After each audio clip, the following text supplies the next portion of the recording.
পরম প্রেমময় যুগপুরুষোত্তম শ্রী শ্রী ঠাকুর অনুকূল চন্দ্রের রাতুল রাঙা চরণে জানালাম আমার শতকোটি দণ্ডবৎ প্রণাম। আমার ভক্তপ্রাণ দাদা ভাই বোন মা সকলকে জানালাম জয় গুরু। আশা করব ঠাকুরের কৃপায় আপনারা সকলে ভালো আছেন, সুস্থ আছেন, আনন্দে আছেন। সনাতন ধর্মে পুজো পার্বণ মানে এক ঐশ্বরিক পরিবেশ।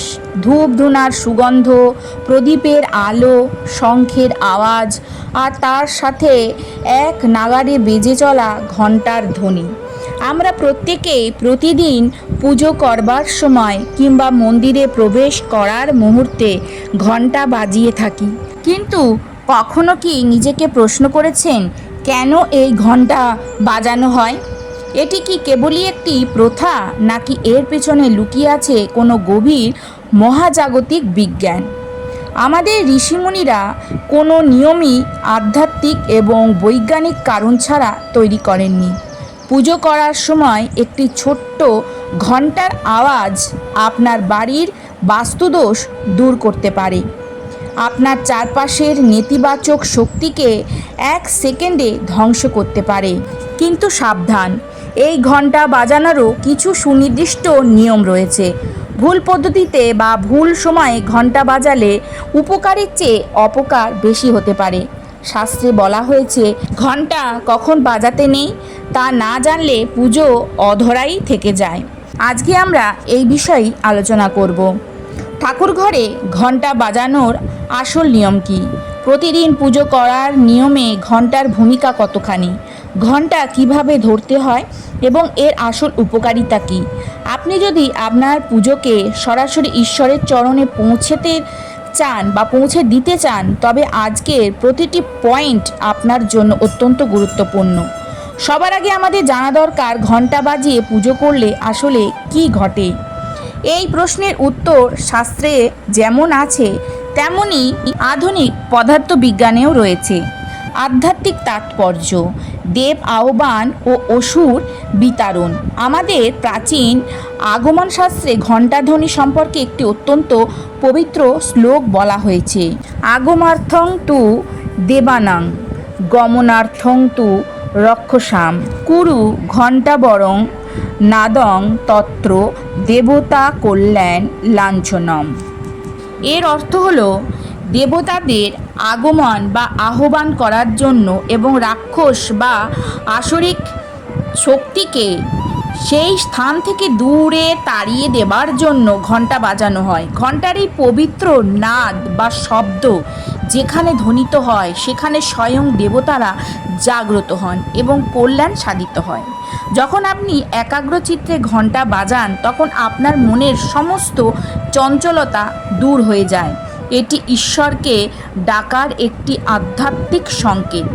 ঘণ্টার শব্দ তরঙ্গের কম্পন বা ভাইব্রেশন এতটাই শক্তিশালী হয় যে তা পুজোর ঘরের বাতাসের মধ্যে থাকা ক্ষতিকারক ব্যাকটেরিয়া, ভাইরাস এবং অণুজীবদের ধ্বংস করে দেয়। অর্থাৎ এটি একটি প্রাকৃতিক স্যানিটাইজার।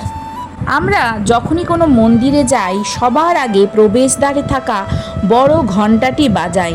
অনেকে মনে করেন এটি হয়তো কেবল একটি অভ্যাস, কিন্তু মন্দিরের ঘণ্টা বাজানোর ফল অত্যন্ত অলৌকিক।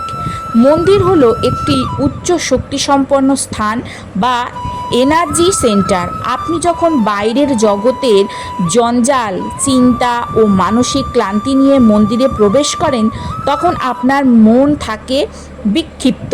প্রবেশদ্বারে দাঁড়িয়ে যখন আপনি জোরে ঘণ্টাটি বাজান তখন তার প্রচণ্ড শব্দ তরঙ্গে আপনার মন এক ঝটকায় বর্তমান মুহূর্তে ফিরে আসে।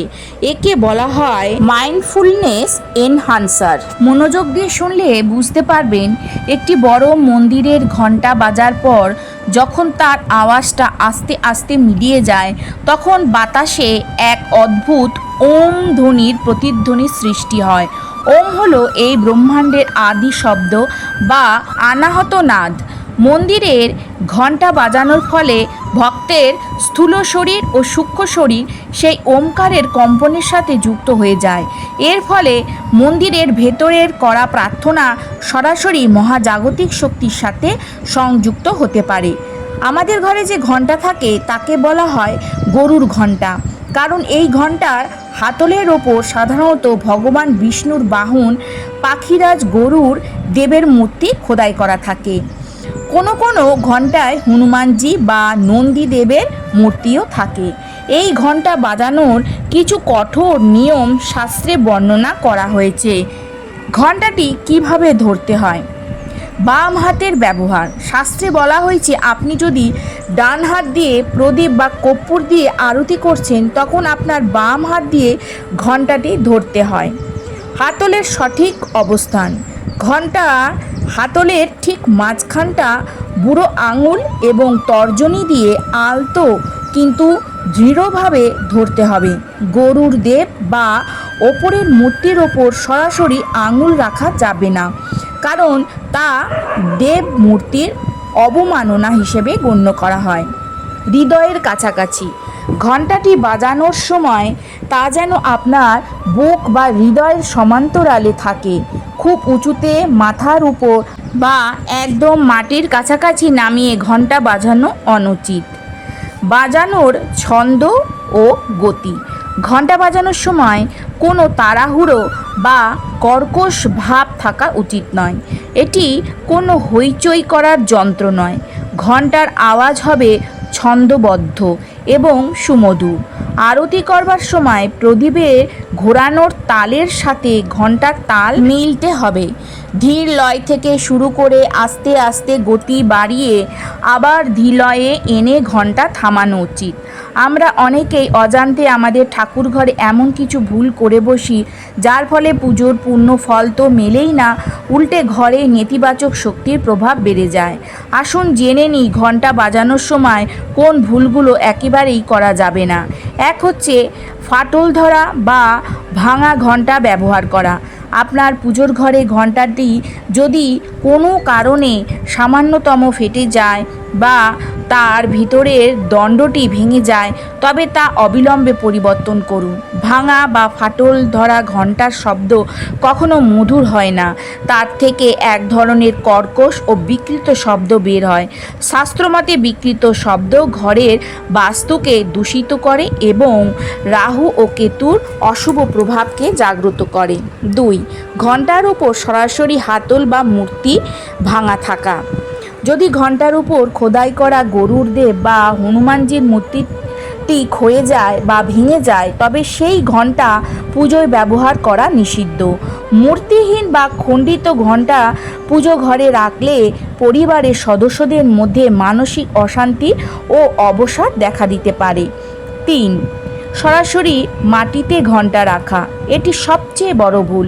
অনেকেই পুজো শেষ করে ঘণ্টাটি সরাসরি ঠাকুরের আসনের মেঝেতে বা মাটিতে রেখে দেন।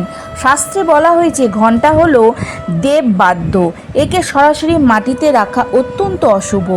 সবসময় ঘণ্টার নিচে একটি ছোট তামার বা কাঁসার পাত্র বা প্লেট, একটি কাপড় বা কুশান রাখা উচিত। ঘণ্টাকে সবসময় আসনের ডান দিকে বা বাম দিকে একটি নির্দিষ্ট উচ্চতায় রাখুন। ঘণ্টা বাজানো যেমন পুণ্যদায়ক তেমনি কিছু নির্দিষ্ট সময়ে ঘণ্টা বাজানো সম্পূর্ণ নিষিদ্ধ। শাস্ত্রে এই বিষয়ে করা সতর্কবার্তা দেওয়া হয়েছে। এক হচ্ছে দেবতাদের শয়নকালে।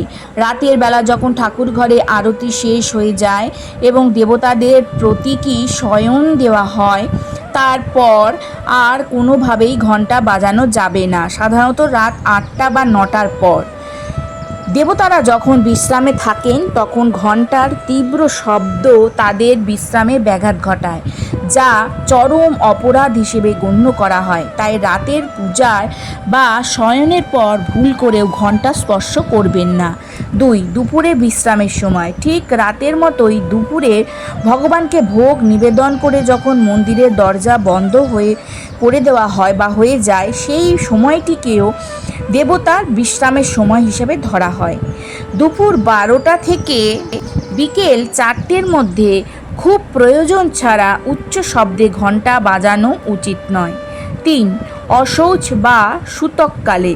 পরিবারে যদি কোনো শিশুর জন্ম হয় বা কারোর মৃত্যু ঘটে তবে সেই নির্দিষ্ট অশৌচকালীন সময়ে ঘরের পুজো করা এবং ঘণ্টা বাজানো নিষেধ। এই সময় কেবল মনে মনে ঈশ্বরের নাম জপ করার বিধান রয়েছে। স্নান সেরে পবিত্র বস্ত্র পরিধান করে পুজো ঘরে বসুন। আসন গ্রহণ করার সময় মনে মনে ইষ্ট দেবতাকে স্মরণ করুন।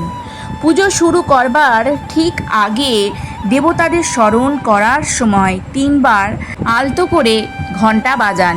এর অর্থ আপনি দেবতাদের আপনার পুজোর গ্রহণ করবার জন্য আমন্ত্রণ জানাচ্ছেন। দেবতাদের জল ও চন্দন অর্পণ করুন। মনে রাখবেন, যখন আপনি ভগবানকে অন্ন, ফল বা মিষ্টি ভোগ নিবেদন করছেন, তখন এক নাগাড়ে জোরে জোরে ঘণ্টা বাজানোর কোনো দরকার নেই, বাজাবেন না। ভোগ গ্রহণের সময় দেবতারা শান্ত পরিবেশ পছন্দ করেন। ভোগের সময় ঘণ্টার মৃদু নাদ করা যেতে পারে, তবে আরতির মতন জোরে বাজানো নিষেধ। ঘিয়ের প্রদীপ বা কর্পূর জেলে যখন আপনি আরতি শুরু করবেন, তখন বাম হাত দিয়ে এক নাগাড়ে ছন্দবদ্ধভাবে ঘণ্টা বাজাতে থাকুন। আরতি শেষ হওয়া পর্যন্ত ঘণ্টার ধ্বনি বজায় থাকবে। আরতি শেষে ঘণ্টাটি তার নির্দিষ্ট পাত্রে রেখে দিন এবং হাত জোর করে পুজোর কোনো ভুল ত্রুটি হলে তার জন্য ঈশ্বরের কাছে ক্ষমা প্রার্থনা করুন।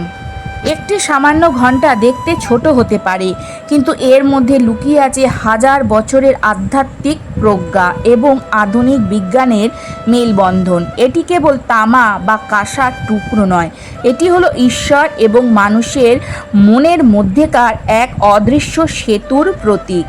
আজ থেকে যখনই আপনি আপনার ঠাকুর ঘরে পুজো করতে বসবেন, ঘণ্টার হাতলটি ছোবেন। মনে রাখবেন এই নিয়মগুলোর কথা। ভাঙা ঘণ্টা পরিহার করুন, ঘণ্টাটাকে মাটিতে রাখবেন না এবং আরতির তালের সাথে নিজের মনকে মিলিয়ে নিন। দেখবেন আপনার পুজো ঘর কেবল একটি ঘর থাকবে না, তা হয়ে উঠবে এক মহাজাগতিক শক্তির উৎস। আপনার মন হয়ে উঠবে শান্ত আর ঘর ভরে উঠবে ইতিবাচকতায়। আজকের আলোচনাটি এখানেই শেষ করছি। আশা করব আজকের আলোচনাটি আপনাদের ভালো লাগবে। যদি ভালো লাগে তাহলে অতি অবশ্যই একটা লাইক করবেন, কমেন্ট করবেন। কালকে আবারও আসবো নতুন আরেকটি আলোচনা নিয়ে। সবাই ভালো থাকুন, সুস্থ থাকুন, আনন্দে থাকুন। জয় গুরু, বন্দে পুরুষোত্তমম।